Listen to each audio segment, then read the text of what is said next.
el abogado Guillermo Cochés, con quien también vamos a tener la oportunidad de conversar. Y también un elemento importante aquí es el costo para el Estado panameño de un proceso de esta naturaleza hasta este momento, un proceso que ha conllevado viajes al extranjero, solicitud de asistencias legales, fiscales, jueces, magistrados, en fin, todo un proceso extenso que lleva años. Miren ustedes desde cuando se presentó la denuncia por parte del señor Alvin Widen. Estamos hablando de septiembre 2015 ante el Ministerio Público. Don Guillermo Cochés, bienvenido. Muchas gracias, ¿cómo estás? Muy bien, hablemos de esto, todo lo que realmente se ha significado económicamente para el Estado un proceso como este. Sí, yo verdaderamente creo que estamos en el caso que muestra la mayor impunidad que ha habido en Panamá en términos judiciales.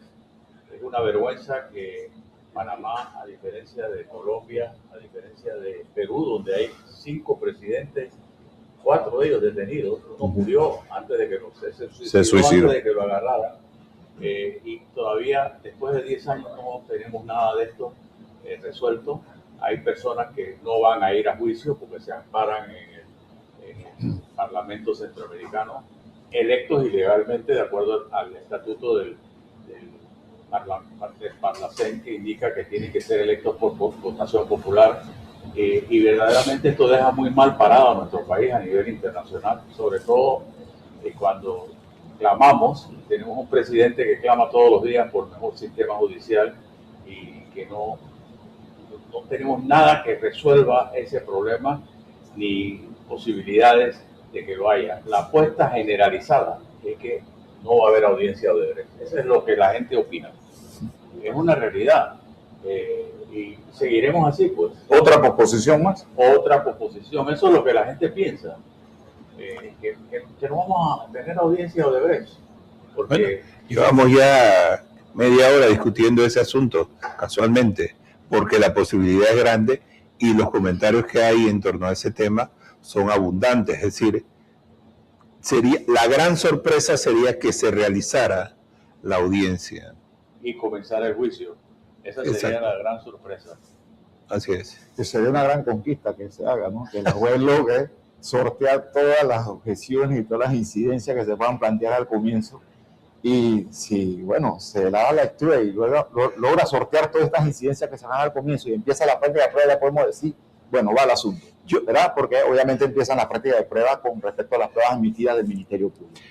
Yo quisiera introducir un tema que no deja de estar en el ambiente. Es el tema político. En este caso, hay ingredientes políticos que hacen creer, además de las cosas que ya hemos discutido aquí sobre lo ocupado que puede estar la jueza,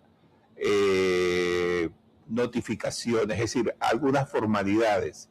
Pero además, en el ambiente hay un tema que es el tema político. No podemos olvidar que casi todos los que están acusados en este caso fueron de la administración de Ricardo Martinelli y que esta es una administración precisamente en la que está vinculada el expresidente, está vinculado el expresidente. Así que hay un ingrediente político. Entonces, yo quisiera que nos hablara un poco sobre eso. Si cree que este ingrediente político tiene alguna incidencia en el desarrollo de esta audiencia. Por supuesto que sí. Creo que tú escribiste una columna del sábado picante, donde mostrabas la relación del presidente Mulino con el tema de la justicia y cómo las personas vinculadas a él han recibido un trato preferencial. No debemos olvidar que, por ejemplo, uno de los indiciados, Pepe Suárez, fue compañero de gabinete de José Raúl Mulino, que otro de los indiciados que ahora está en el Parlacén, Jaime Ford, también fue compañero de gabinete de Mulino, y definitivamente que hay una relación, y pareciera, por lo que tú describiste el sábado pasado, que hay una incidencia en la Corte con relación a lo que el presidente Mulino quiere, O sea que hay una influencia muy marcada dentro del órgano judicial de las peticiones o de lo que el presidente pudiera desear en un momento dado. Y eso es verdaderamente penoso. Coincido que es un asunto muy penoso y por eso es que estamos discutiendo este tema en el día de hoy. No podemos descartar el hecho de que puede haber un ingrediente político en todo esto y esto sería una gran pena para la justicia panameña y eso manda un mensaje afuera del país. Entonces, ¿qué debemos esperar de nuestra imagen internacional cuando nosotros no podemos resolver un problema de este tipo, de corrupción local, no podemos resolverlo? ¿Qué mensaje estamos mandando nosotros afuera, hacia afuera? Un mensaje muy negativo, sobre todo porque ya el Perú, Colombia, ha determinado quiénes son culpables, están pagando cárcel. El único país donde no se hizo ninguna investigación y no se hicieron obras, a pesar de los cientos de miles de dólares, millones que se usaron en Venezuela. O sea que estamos quedando muy parecidos a Venezuela, que no hizo absolutamente nada para investigar todos los escándalos de Odebrecht en su país. Y verdaderamente eso manda un mensaje sumamente negativo al mundo, sobre todo cuando decimos que queremos salir de esta lista y de esta otra lista, etcétera. A mi juicio, mientras reine y cunda la corrupción en Panamá, nada cambiará, todo seguirá igual. Bien, la prensa, Radio Red, unidos precisamente para llevarles a ustedes todos los pormenores de lo que va a acontecer esta mañana en el órgano judicial con esta audiencia en el caso Odebrecht. Hay una gran expectativa a nivel nacional e internacional sobre si se va a iniciar o no dicha audiencia finalmente en el día de hoy o habrá otra posposición adicional. Ya se han pospuesto esta audiencia 6 veces. Estaríamos entrando en la 7ª oportunidad que se le da a este proceso para arrancar. Nosotros tenemos equipo del diario La Prensa en las afueras de la sala de audiencia con el propósito de brindarles a ustedes detalles. Inmediatamente comiencen a llegar las personas que van a ser los protagonistas de este acontecimiento histórico para el país, que como decía el licenciado Guillermo Cochés, Panamá tiene una deuda histórica con relación a este tema, porque en otros países ya hay gente condenada por el caso Odebrecht. Sin embargo, nosotros todavía seguimos esperando, vamos para más de 10 años prácticamente de que, ya tenemos más de 10 años de que se presentó la querella, murió incluso la persona que presentó esta denuncia y miren por dónde vamos y todavía seguimos a la expectativa de lo que pueda pasar en este proceso, señoras y señores. Hoy, quienes gobiernan el país, algunos de los que gobiernan el país, de una u otra manera, estaban relacionados con muchos de los que están implicados en este proceso del periodo 2009-2014, Rolando. Sí, hay exministros de la pasada, de la administración de Ricardo Martinelli, exfuncionarios, e incluso ya, como lo dijo el licenciado Olmos, hay condenados, personas que han llegado a arreglos a cambio de indulgencia en sus condenas. Así es que yo sí creo que en este momento la justicia panameña está atravesando un momento decisivo, porque se trata del juicio, de un juicio histórico en el que se están juzgando casi a un gobierno. Algunos de los acusados, pues como te digo, han sorteado esto llegando a acuerdos, pero la gran mayoría está allí, sentados esperando un juicio y en algunos casos dilatando este proceso. Así es que es muy probable que haya pues una suspicacia. En diciembre del 2023 participé en Washington en un encuentro sobre después de Odebrecht qué, y participaron todos los países que tenían casos con Odebrecht. Prácticamente éramos los únicos que no habíamos tenido sentencia en el caso.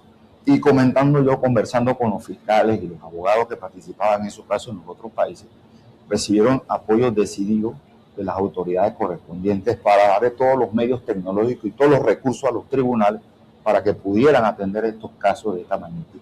Eso es de tal que, como lo han planteado aquí, estamos quedando muy mal, porque ya vamos para 10 años y seguimos marcando la historia de manera negativa en este sentido, porque no hemos tenido la capacidad como país, la justicia penal no ha tenido la capacidad de atender este caso y dictar una sentencia correspondiente como lo han hecho los vecinos países de Latinoamérica que han tenido este tipo de procesos. Así que, y claro, ahí se estaba tratando de conocer cómo cada país sortió la situación, cómo cada país llevó a cabo su caso de acuerdo a su modelo de juzgamiento, y obviamente pues Panamá no quedó muy bien parado porque todavía estábamos apenas entrando a la etapa probatoria. ¿Eso en qué Así año que fue? esperamos en el 2023, diciembre del 2023. Vale. Y yo fui uno de los que participó en ese encuentro.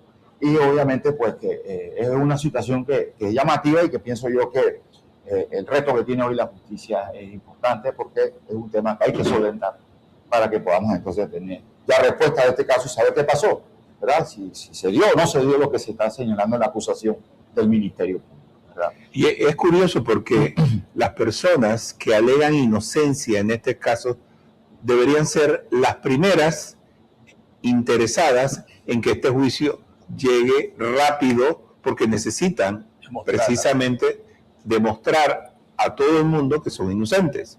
Pero lo que vemos es todo lo contrario, son recursos, toda clase de maniobras para dilatar el proceso. Así es que un nuevo ingrediente que despierta suspicacia. Es decir, este caso está lleno, pero por donde lo mires, lleno de ingredientes que hacen pensar mal. Como dice el profesor Cabrera, piensa mal y acertarás. Es así, pues, o sea, yo quisiera que este caso ya, después de tantos años, se abriera, se concretara y lleváramos a estas personas a responder las preguntas que aclararían si son inocentes o culpables en este caso. Me parece que deberían ser los primeros interesados en que esto se haga. En esta audiencia, la empresa no será juzgada, no será procesada, no tiene que pasar por el estrado.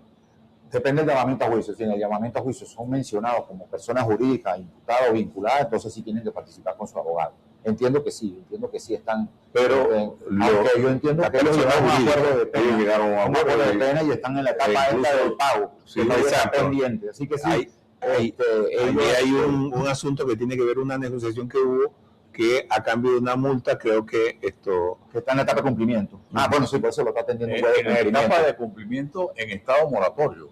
Porque no lo han pagado, están en ese tema, en ese dilema. Así que sí, claro, la empresa está personada. Pero ya yo recuerdo que hubo una audiencia en la que participaron los ejecutivos de la empresa. Pero esa era una audiencia para un acuerdo de pena. De acuerdo. Yo creo que eso la atendió el juez Oscar Carrasquilla, que fue uno de los primeros jueces que atendió este caso. En efecto. Por eso mi pregunta, ya ellos cerraron su capítulo, sí. ya tienen su sentencia firme y ejecutorial y lo que estamos en la etapa de cumplimiento. Que adopte los mecanismos coercitivos para que esa empresa pague lo que nos deben a todos los panameños, en virtud de los actos de corrupción que se llevaron a cabo en la República de Panamá. Para que nos paguen parte, porque bueno, parte, fue muchísimo más de eso. Así es. Pero, así que, señor Cochés, me gustaría un poco el análisis suyo, como decía Rolando, desde el punto de vista político también. Aquí hay muchos políticos de por medio, aquí se habla muchas veces de cambiar códigos, de modificar procesos, de reformar constitución, pero yo soy de la teoría de que nada de eso sirve si no hay realmente independencia, voluntad. Mire lo que estamos viendo, por ejemplo, en Estados Unidos, en el caso de Maduro, un juez de 92 años porque allá los jueces se nombran de por vida. Es vitalicio. Es vitalicio, no tienen compromiso con el Ejecutivo para nada. Entonces, aquí todo es un compromiso, todo es un matraqueo, aquí se duda, se desconfía de la justicia por diversas razones, motivos y circunstancias. Entonces, ¿qué es lo que tenemos que hacer realmente? Tú mencionaste la independencia judicial, pero yo voy a mencionar la voluntad política. ¿Hay voluntad política de arreglar la justicia en Panamá? Y mi respuesta es definitivamente que no. Lo que el presidente Mulino dice lo contradicen sus hechos. Critica la justicia, pero aplaude una serie de indultos que a juicio de muchos rayan con la impunidad. Rebajas de pena. Rebajas de pena que dejan muy mal parado al órgano ejecutivo en su discurso. Discurso que vuelvo y te digo, para mis amigos todo, para mis enemigos lo peor. Y lo está demostrando el presidente Mulino definitivamente, que tiene una doble acción frente a la justicia. Critica lo que no le gusta, pero guarda silencio con las cosas que hace, y que creo que el procurador Gómez fue abogado de uno de los acusados. Pero en otro caso. En otro caso, sí. Pero hay vinculaciones que no dejan de llamar la atención. Yo creo que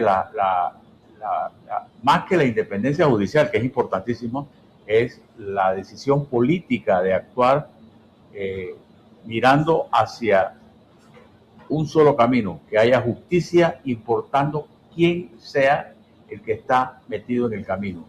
Y como bien dice Rolando y dicen todos ustedes, la gran mayoría de los indiciados son personas vinculadas en una u otra forma con el partido de Ricardo Martinelli y con la actual administración.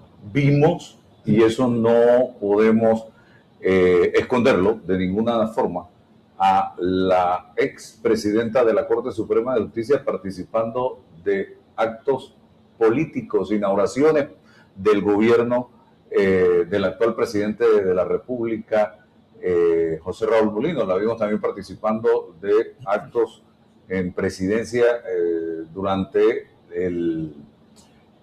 las festividades patrias al lado del presidente de la República. Entonces uno se pregunta dónde quedó aquello de la total independencia de los órganos.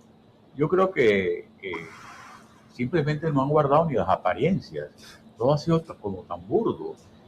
Y solamente hay que ver los discursos o las intervenciones del presidente Mulino los días jueves, cómo cuestiona los magistrados, cómo cuestiona a las fiscales, cuando sacaron a Zuley Camur, falta Morcillo y falta no sé quién. O sea, esa es una de las fiscales que va a participar hoy en el proceso. O sea, él se encarga de descalificar a quien él considere, y ese no es el trabajo de él. Eso es intrometerse en el sistema judicial, en el proceso investigativo.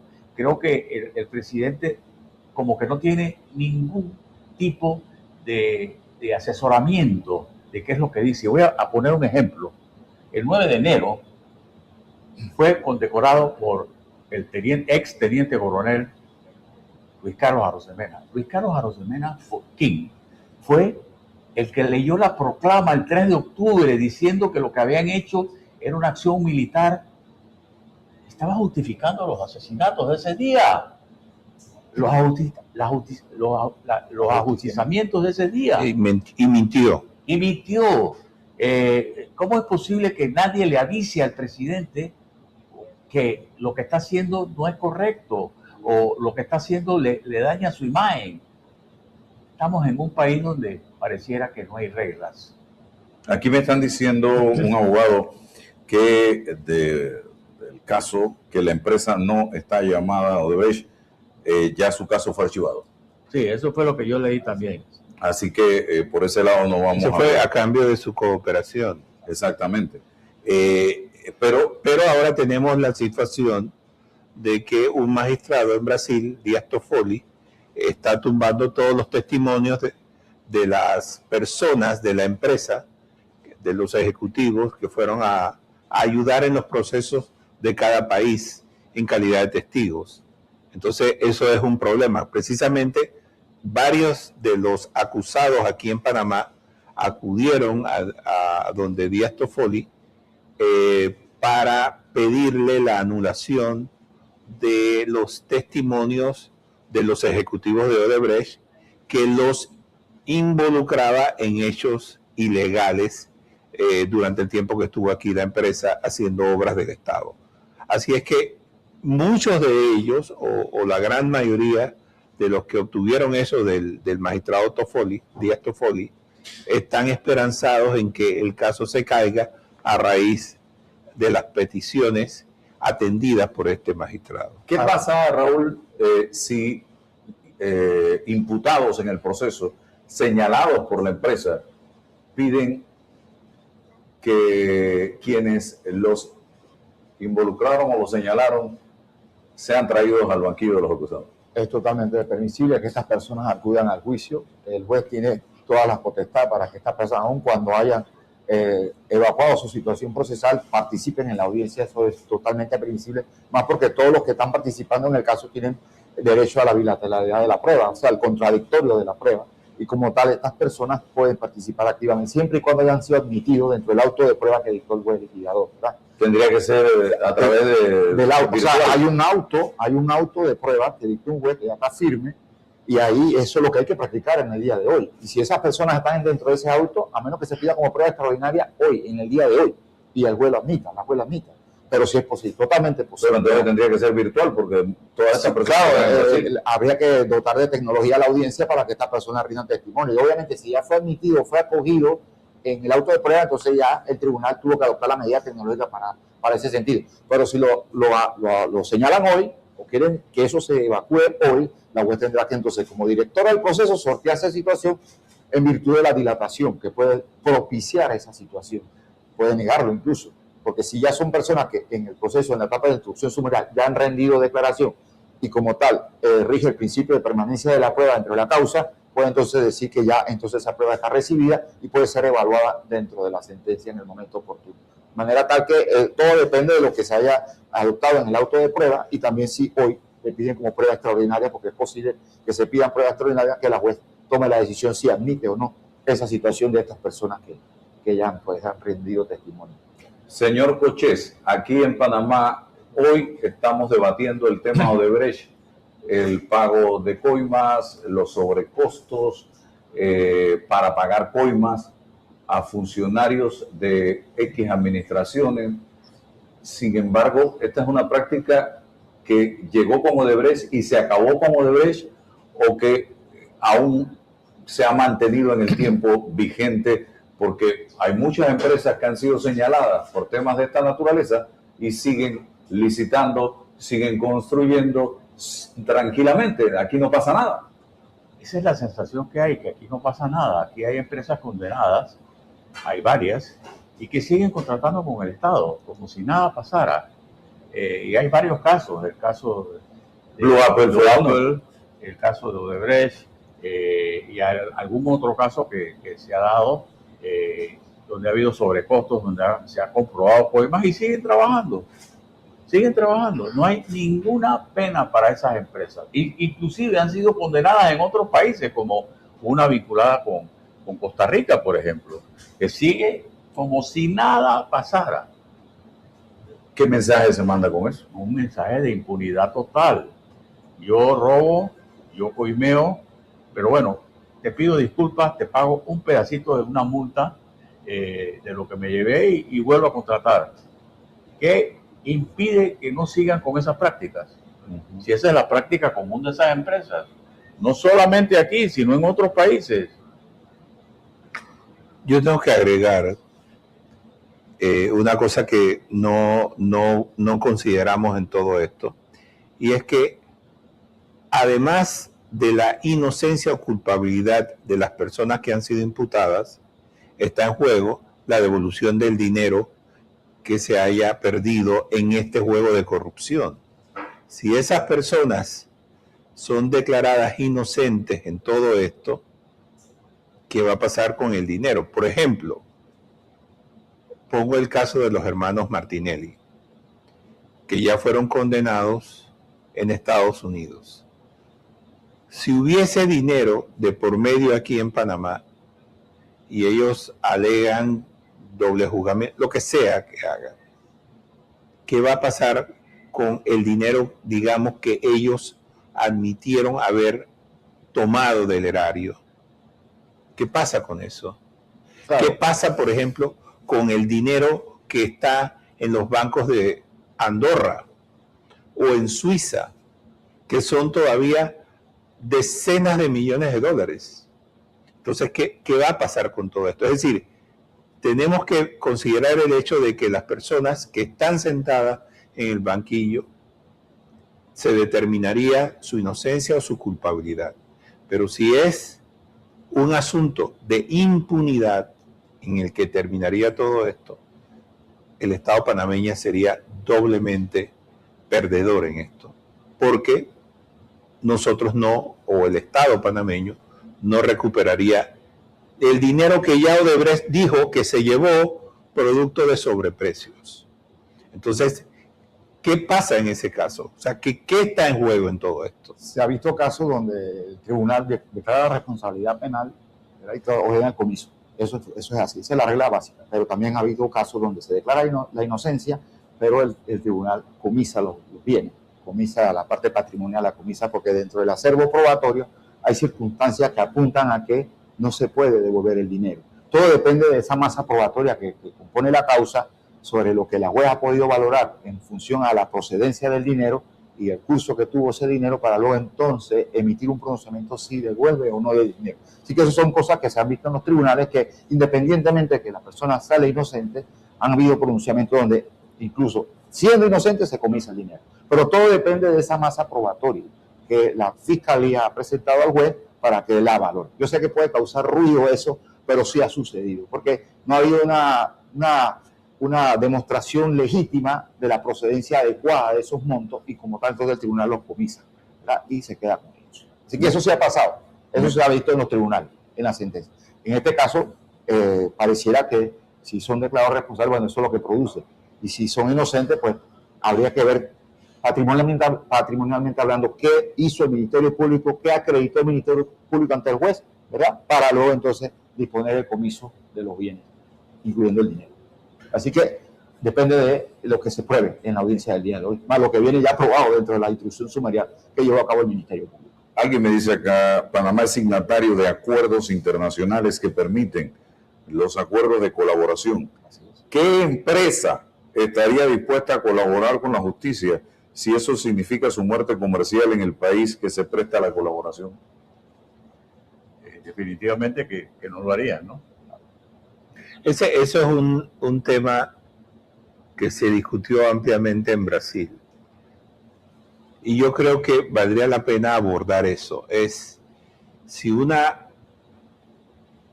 empresa, ¿quién lleva la responsabilidad de aceptar o no un soborno que ofrece una empresa?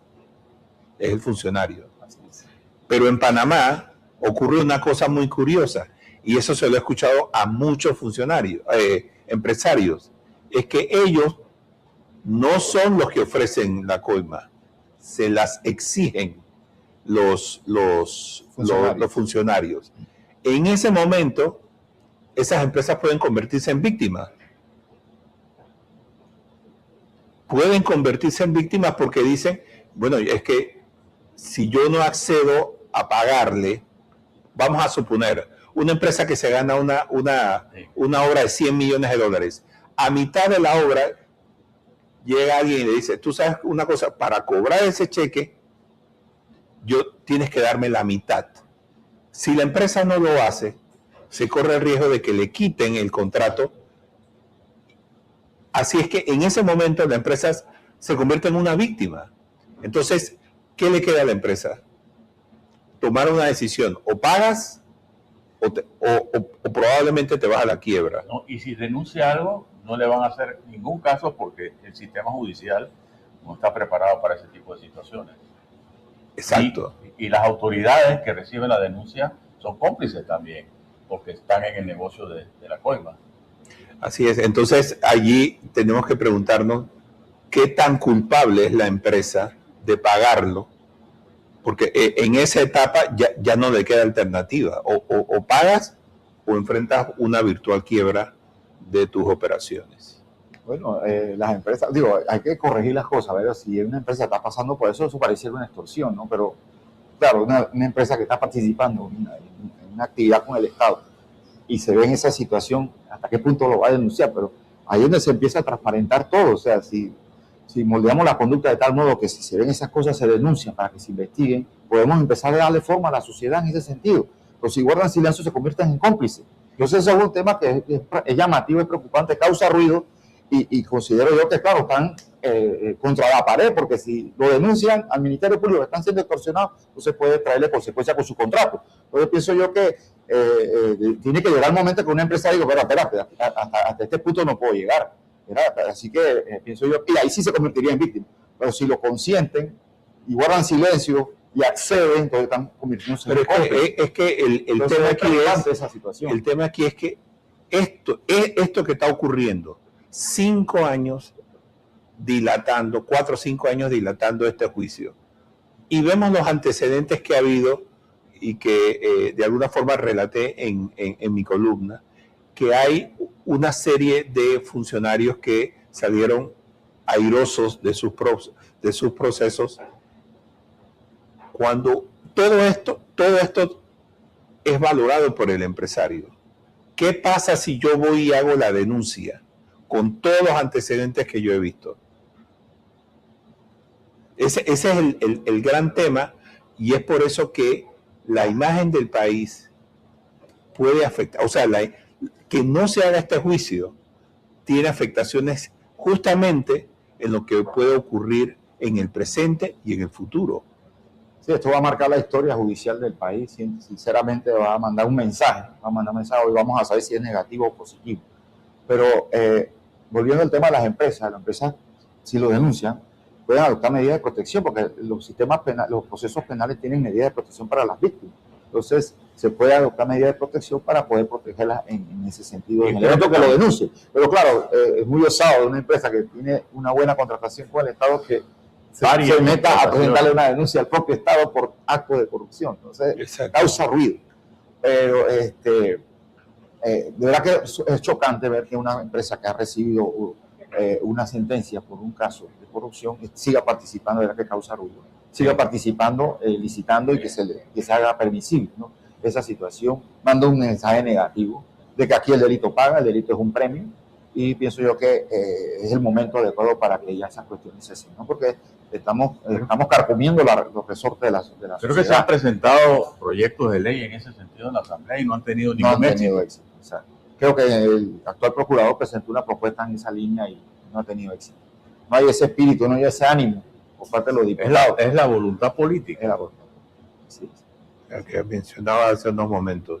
Pueden existir las mejores leyes, pero si no hay voluntad política para hacerlas cumplir, difícilmente se cumple el objetivo, ¿no? Exacto.